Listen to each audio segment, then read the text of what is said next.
Hello, welcome to another lesson of our character traits. We have been talking about being peacemakers. Now, being a peacemaker doesn't mean ignoring or eliminating our emotions.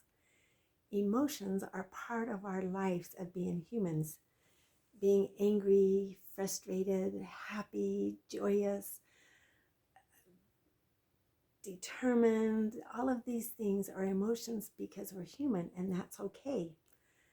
Being a peacemaker means learning how to use these emotions so that no one is hurt, either physically or emotionally, any way, verbally. We need to learn how to help control these emotions. So today we're going to talk about how to be a peacemaker between two people or two groups of people who are arguing and fighting.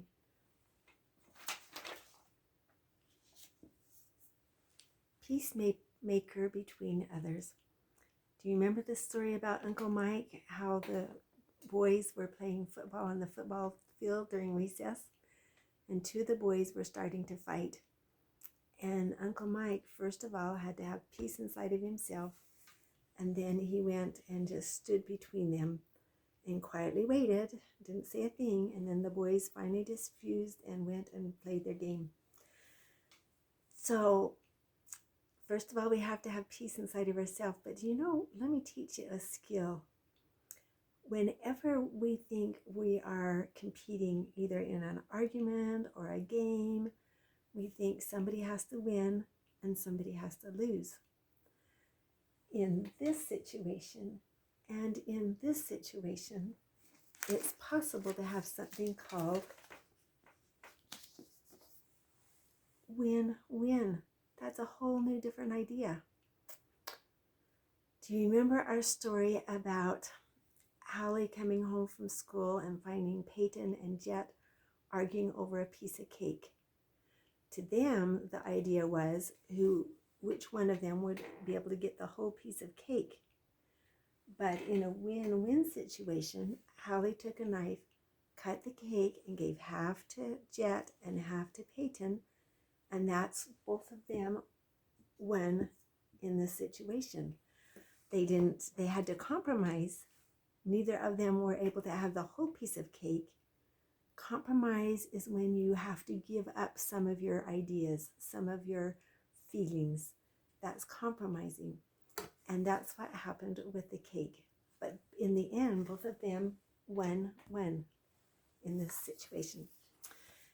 Let's talk about the story about Emma coming home from school and finding Chloe and Tommy fighting over Chloe's new birthday bike. She's going to have to be a peacemaker between others, between those two. She's going to have to figure out a way to do win-win. A really good way would be for her to come and sit both of them on the lawn and say, so this is Chloe's new bike. How can we figure this out? And Tommy would probably say, but I love riding bikes and it's just so pretty and shiny and I really want to ride that bike. And Chloe could say, but it's my birthday bike and I haven't even had a chance to ride it. And Emma could say that she has to have peace inside herself. She can't get in there and get in the middle and fight with everybody else and yell and scream at them. She has to have peace. And she could say, well, we have a problem. How can we work this out? And they're both just sitting there like this. And then Emma could come up with some suggestions, thinking, well, how about Chloe, you go ride it for 5 minutes. I'll set my timer. And then when the timer rings, you come and borrow it to Tommy and let Tommy ride it for 5 minutes. And they'll just keep working. Tommy will say what he needs to say and Chloe will say what she needs to say. And they'll work it out until they both come to the solution of win-win. Whenever there's a problem, the best way to do anything, whether it's with yourself and someone else, or whether it's you're the peacemaker between two other people, is to figure out a solution where everybody comes out with something. In any kind of argument, in any kind of disagreement, there has to be compromises.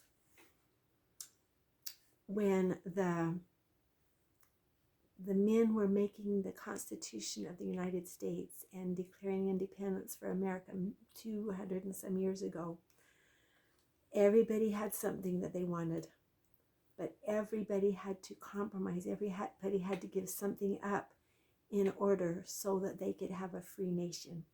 That's compromise. That's winning. That's working out problems. Okay, let's see. So how do we do this? How do we help people have peace? Stay calm ourselves. We must never, ever, ever go into the fight angry, and never be on one side or the other. That will just make it worse. We have to be calm in ourselves, ready to make peace. And then we brainstorm. That means talking about it. How can we solve this problem? What's a good solution? And come up with a solution together. And then compromise. There has to be compromise. Figure out a win-win solution. Have you ever been in a basketball game? We talk about basketball a lot, don't we? And the player becomes really angry and he throws the ball, or he hits somebody, or yells at the coach, at the ref, and he shows really bad disrespect. What does the referee do? I don't know if it's like this or like this. What is that called? That's called a technical foul. When maybe you could be in the classroom and some of the kids are fighting, and you could calmly go, and that will just have them stop, and then you could talk about it, compromise, work it out, and come up with a solution to the problem.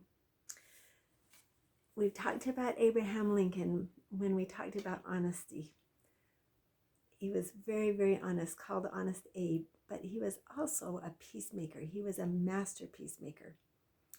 When he was a lawyer in his early years, people would deliberately come to him because they knew he was honest, he was fair, but he also figured out a way to make peace between people with a win-win situation. The person that was on the bad side, people were saying bad things about him. Abraham Lincoln would come and discover things that were good, and then he would say good things about that person, and that would diffuse all of the argument and bring peace into the courtroom. That's kind of like the story we told about Alice a few posts ago. Some of the girls in her class were saying really bad things about another girl, and Alice comes in with peace inside of herself and starts saying good things about that girl. That is one way to be a good peacemaker. Abraham Lincoln, when he was elected to be the president of the United States, do you know what he did? This was so smart. He asked the people that were against him, that were running against him and arguing against him, to be on in his cabinet, to be his close helpers as a president of the United States. And that because of that brought a peace, and that brought a win-win to the United States. And then also Abraham Lincoln, he was the president during the Civil War, where half of the country was fighting against the other half of the country. And when the Civil War was almost over, when Abraham Lincoln could see that the United States was going to win and we were going to stay as a nation, he immediately started making plans on how to make peace with the southern half of the United States. Peace in a way that there was kindness and no anger or doing bad things to the people that fought against the United States. And he did that even before the war was over with. So, in this world that is really quick to want to fight and want to argue, people everywhere are just ready for a fight. You be a peacemaker in your home, in your own personal life, in your school, in your activities, in your sports games. You be the peacemaker. It takes a lot of self-control to be a peacemaker, a lot of self-control to control our emotions and to find peace inside of ourselves when we're just so angry and so frustrated. And we've talked about self-control.